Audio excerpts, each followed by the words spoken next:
So the next test is talking. So we have a passage that we will read.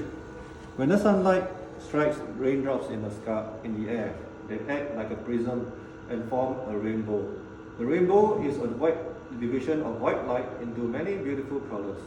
These take the shape of a long round arch with its path high above, and its two ends apparently beyond the horizon.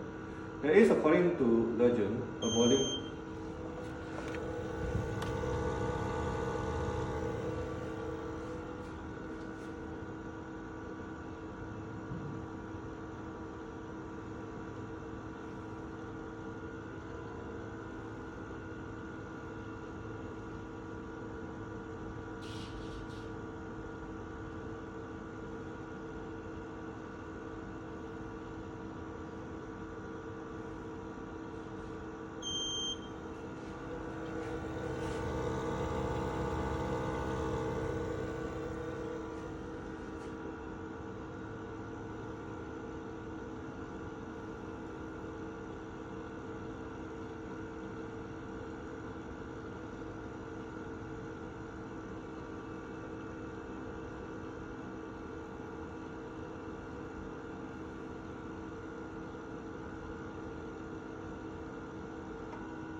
So the test is complete and the database is saved.